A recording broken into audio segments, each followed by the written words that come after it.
¿De qué sirve conquistar el mundo digital si al final terminas perdiendo el silencio de tu propia mente? Es una pregunta que resuena en la historia de Sundar Pichai, el hombre que llegó a la cima de Google y Alphabet, el imperio tecnológico que vigila cada búsqueda, cada clic, cada susurro digital. Pero toda cima tiene un precio, y el suyo fue más alto de lo que cualquiera podría imaginar. Sundararayan Pichai nació en Chennai, India, en 1972. Su infancia no fue marcada por lujos. Creció en un apartamento estrecho, compartiendo un televisor viejo con vecinos curiosos, durmiendo en la misma sala que su hermano. El lujo de una línea telefónica era inimaginable. Su padre, un ingeniero eléctrico, hablaba con pasión de los circuitos y las máquinas, pero la familia apenas tenía lo suficiente para vivir con dignidad. Fue allí, en ese escenario de limitaciones, donde Sundar descubrió un don extraño, una memoria impecable para los números, un talento que parecía inútil, pero que lo conectaba con algo más grande. Podía recordar el número de cada llamada, cada dirección, cada detalle. Ese don lo acompañó mientras crecía en un país caótico, donde las oportunidades eran escasas y la competencia feroz. Miles de jóvenes indios soñaban con salir, con tocar el mundo occidental, con ser algo más que una estadística en un mar de aspirantes. Sundar no solo soñaba, planeaba. Su ascenso fue meticuloso. Becas, estudios en el prestigioso IIT de Kharagpur, después Stanford, luego Wharton. Cada paso era un peldaño hacia un mundo que parecía diseñado para excluirlo. Un joven del sur de India, con acento marcado y ropa modesta, sentado entre herederos de fortunas, hijos de banqueros y magnates. Allí descubrió lo que nunca olvidaría. El poder no siempre pertenece a los más inteligentes, sino a quienes saben ocultar sus debilidades. Con paciencia quirúrgica, Sundar aprendió a escuchar más de lo que hablaba. Sonreía, asentía, parecía dócil, pero detrás de esa calma se gestaba una ambición fría. No buscaba fama inmediata, no buscaba titulares, buscaba control. Su llegada a Google fue discreta, en 2004. Nadie sospechaba que aquel ingeniero tímido, que presentaba ideas con voz baja, acabaría controlando la compañía más poderosa del planeta. Empezó con Chrome, un proyecto que muchos dentro de la empresa despreciaban. ¿Otro navegador? ¿Para qué?, decían. Pero Sundar sabía que quien controla la puerta de acceso a Internet controla el futuro. Chrome se convirtió en un caballo de Troya.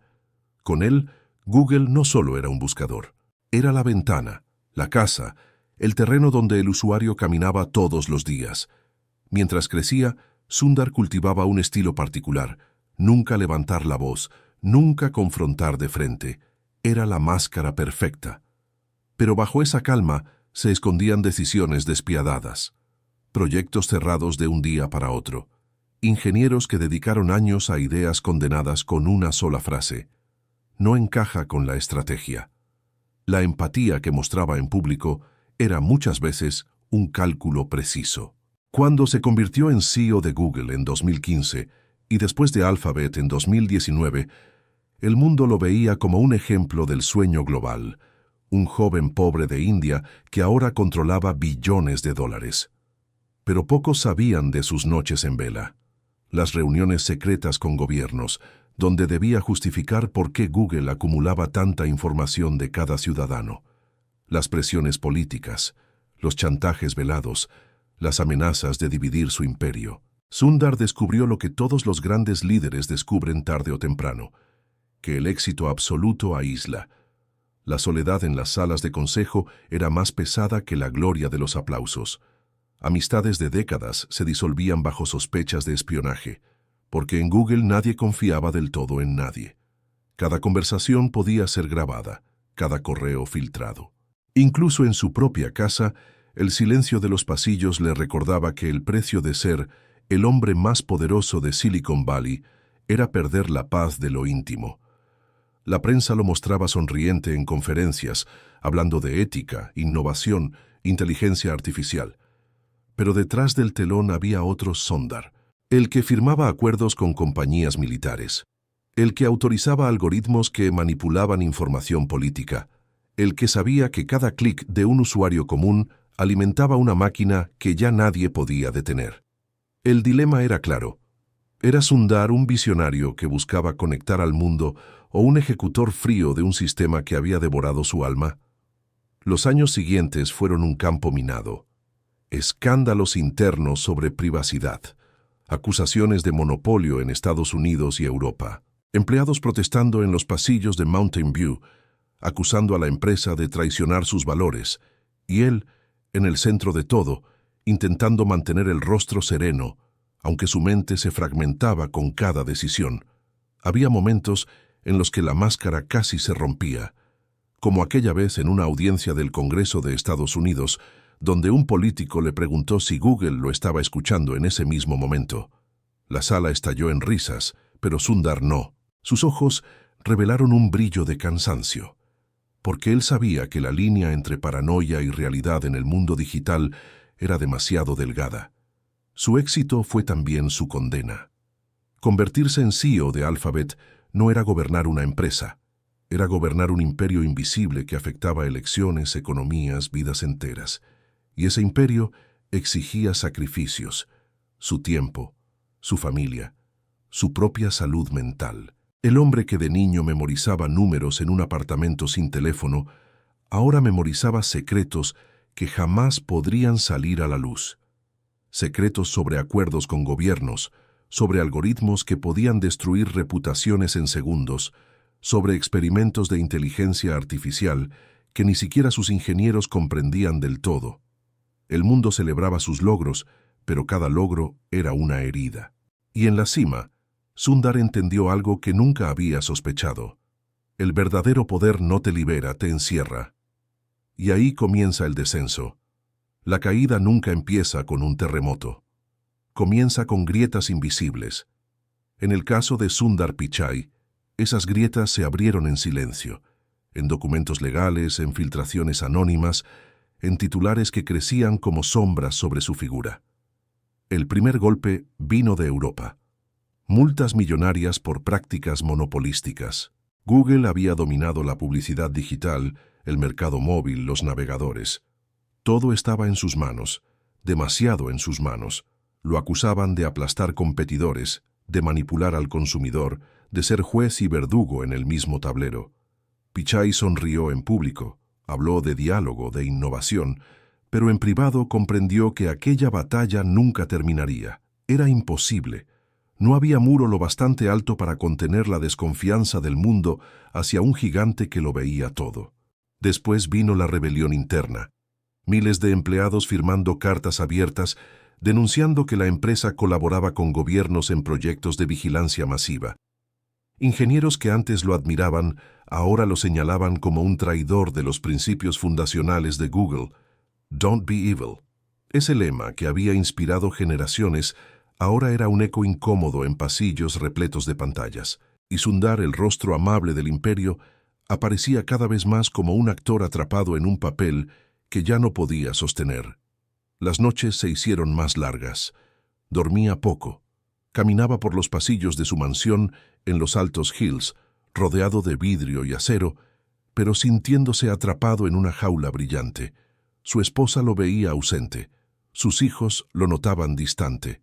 El hombre que había prometido conectar al mundo no conseguía conectarse consigo mismo. El segundo golpe llegó con la inteligencia artificial. Google había estado a la vanguardia durante décadas, pero de repente la competencia emergió de todas partes. Startups con hambre, rivales históricos como Microsoft y Amazon. El poder ya no era eterno. Pichai lo sabía. Si Google perdía el control de la inteligencia artificial, perdería el futuro. Y la presión lo devoraba. Reuniones interminables, decisiones apresuradas, promesas imposibles. Cada paso parecía un riesgo calculado que podía convertirse en abismo. La paranoia comenzó a instalarse. Revisaba 2 veces sus correos. Sospechaba de filtraciones dentro de su propio equipo. En la sala de juntas, las sonrisas eran cada vez más tensas. Viejos aliados ahora parecían lobos agazapados, esperando el error que les diera la oportunidad de derribarlo. El poder absoluto no solo lo había aislado, lo había convertido en blanco. Un día, en una conferencia cerrada en Davos, Sundar habló de ética en la inteligencia artificial. Palabras pulidas, frases medidas. Pero cuando bajó del escenario, un viejo banquero le dijo al oído: «Ustedes han abierto una caja de Pandora, y ni siquiera ustedes saben cómo cerrarla». Sundar no respondió, porque en el fondo sabía que era cierto. Los algoritmos que había ayudado a expandir ya no eran herramientas. Eran entidades, monstruos invisibles que crecían en silencio, aprendiendo de nosotros más rápido de lo que podíamos controlarlos. La caída se aceleró con un escándalo que sacudió a todo Silicon Valley. Documentos filtrados revelaron que Alphabet había ocultado durante años investigaciones internas sobre manipulación de información en YouTube, sobre experimentos psicológicos masivos realizados sin consentimiento. El nombre de Sundar estaba en cada titular. El hombre tranquilo, el CEO paciente, era ahora el rostro de la desconfianza global. Los gobiernos lo llamaban a declarar. Los inversores lo cuestionaban, sus empleados lo desafiaban, y él, cada vez más solo, cada vez más agotado, mantenía la máscara intacta. Pero por dentro, las grietas eran ya fracturas irreparables. En su mansión, frente al ventanal que daba a las colinas, recordaba la India de su infancia. El apartamento estrecho, el televisor compartido, los números que memorizaba sin esfuerzo. ¿De qué había servido todo? Había llegado a la cima del mundo, pero esa cima era un páramo helado. No había risas, no había calma, no había calor humano, solo decisiones, secretos y un silencio insoportable. La prensa esperaba su renuncia. Los accionistas murmuraban sobre un reemplazo, y él, cada vez más consciente de su propia fragilidad, seguía firmando documentos, asistiendo a reuniones, respondiendo preguntas que ya no tenían sentido. Era un emperador digital, pero también un prisionero de un trono que lo devoraba lentamente. La última vez que apareció en público con fuerza fue en una entrevista global. Un periodista le preguntó: ¿siente usted que ha cambiado el mundo para mejor? Sundar guardó silencio más de lo que debía. Sonrió débilmente. Sí, dijo, hicimos lo que creímos correcto. Una frase ambigua, casi un epitafio, porque en su mirada ya no había convicción, solo cansancio. La historia de Sundar Pichai no termina con un colapso explosivo ni con una traición sangrienta. Termina con algo más sombrío, el lento desgaste de un hombre que lo tuvo todo y lo perdió todo en lo único que importaba, la paz de sí mismo. No hay redención fácil para quienes construyen imperios sobre datos, secretos y silencios. Al final, el precio de vigilar al mundo es convertirse en prisionero de esa vigilancia. Y Sundar lo aprendió tarde, demasiado tarde. El niño de Chennai, que soñaba con el futuro, terminó atrapado en él. Y en las noches más oscuras, cuando la casa quedaba en silencio y su propio reflejo lo observaba en los cristales, comprendía la verdad más amarga. La gloria pasa, el poder se oxida, pero las decisiones permanecen como cicatrices. Ese es el destino de quienes creen que dominar el mundo digital equivale a dominar la vida misma. Y la voz de Sundar Pichai, en los ecos de la historia, no grita, no celebra, no se defiende, solo susurra, con un tono cansado que parece venir de lejos. Todo lo que construimos nos terminó construyendo a nosotros.